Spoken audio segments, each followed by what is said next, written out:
Hello बच्चों, welcome to my channel. आज हम पढ़ेंगे चैप्टर 3 रेशों से वस्त्र तक। रेशों से वस्त्र तक चैप्टर 3 का क्वेश्चन आंसर आज हम करेंगे। तो प्रश्न एक है हमारे सामने। संभवतः आपने नर्सरी कक्षा में निम्नलिखित पंक्तियां पढ़ी होंगी। कौन सी पंक्तियां हैं? Baa baa black sheep, have you any wool? और ख है Mary had a little lamb whose fleece was white as snow. ये सभी पंक्तियां बच्चों ने पढ़ी हैं। बाबा ब्लैक शिप तो सभी ने पढ़ी होगी। Baa baa black sheep, have you any wool? Yes sir, yes sir, yes sir, yes sir, 3 bags full. तो ये baa baa black sheep, have you any wool. तो इसी से कुछ सवाल हैं। ऊपर लिखी पंक्तियों के आधार पर ये बताइए कि ब्लैक शिप यानी काली भेड़ के किन भागों में ऊन होती है। और दूसरा सवाल है, मेमने के सफेद रोमों का क्या तात्पर्य है? तो पहले सवाल का जवाब है भेड़ के पेट और पीठ पर ऊन होती है। भेड़ के पेट और पीठ पर ऊन होती है। मेमने के सफेद रोमों का तात्पर्य कोमल सफेद बालों से है, जो ऊन बनने के काम आता है। मेमने का जो सफेद बाल है वो ऊन बनने के काम आता है। अब दूसरा सवाल है, रेशम कीट यानी कैटरपिलर लार्वा है, इसका सही विकल्प चुनिए।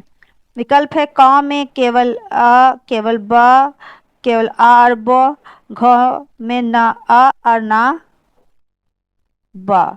तो जवाब है ग नंबर, ओ और ब। जवाब क्या है? ग नंबर, ओ और बो। रेशम कीट कैटरपिलर और लार्वा दोनों होता है, इसलिए और ब। निम्नलिखित में किससे ऊन प्राप्त नहीं होता?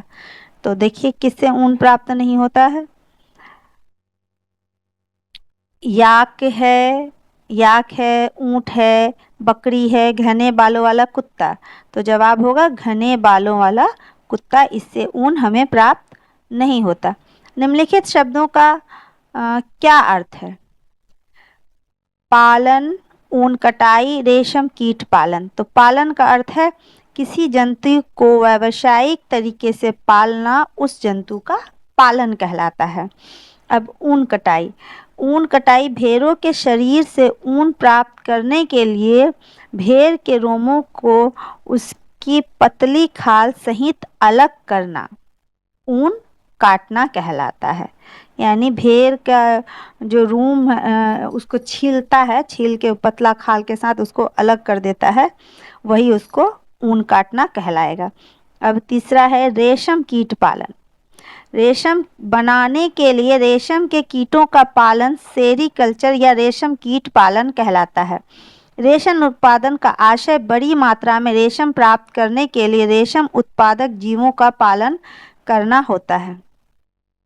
यानी रेशम कीट पालन में क्या होता है, इसको सेरीकल्चर कहते हैं। जो लोग रेशम कीट पालने का काम करते हैं वो सेरीकल्चर में आता है।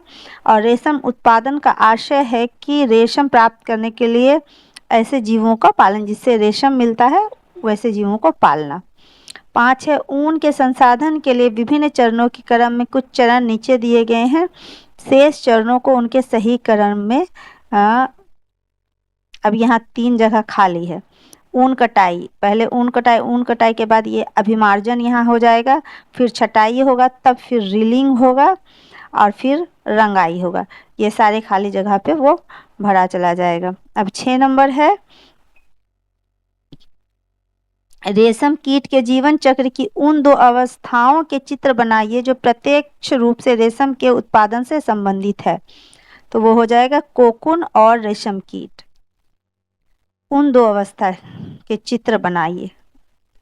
अब चित्र ये है, एक है कोकून और एक रेशम कीट है। ये दोनों यहाँ ये कोकून है और ये रेशम कीट है।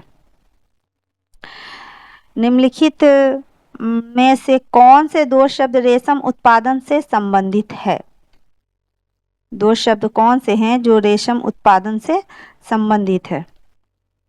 रेशम कीट पालन, पुष्प कृषि, शहतूत कृषि, मधुमक्खी पालन, वनवर्धन। रेशम उत्पादन में शहतूत की पत्तियों को खेती और रेशम कीटों को पालना सम्मिलित है। दूसरा, शहतूत वैज्ञानिक नाम मोरस एल्बा है। ये एक संकेत दिया है, तो जवाब ये होगा, एक है रेशम कीट पालन से ये एक हो गया, और दूसरा शहतूत कृषि। यही दो चीज जो है इसके में संबंधित आता है। अब कॉलम ए से कॉलम बी को मिलान करना है। कॉलम ए से कॉलम बी को मिलान करना है। तो ये यहाँ जवाब है। मिलान क्या हुआ, किस तरह से मिलान किया है देखिए। अभिमार्जन, काटी गई ऊन की सफाई अभिमार्जन कहलाती है। शहतूत की पत्तियां रेशम कीट का भोजन होती है। याक ऊन देने वाला जंतु है, और कोकून रेशम फाइबर उत्पन्न करता है।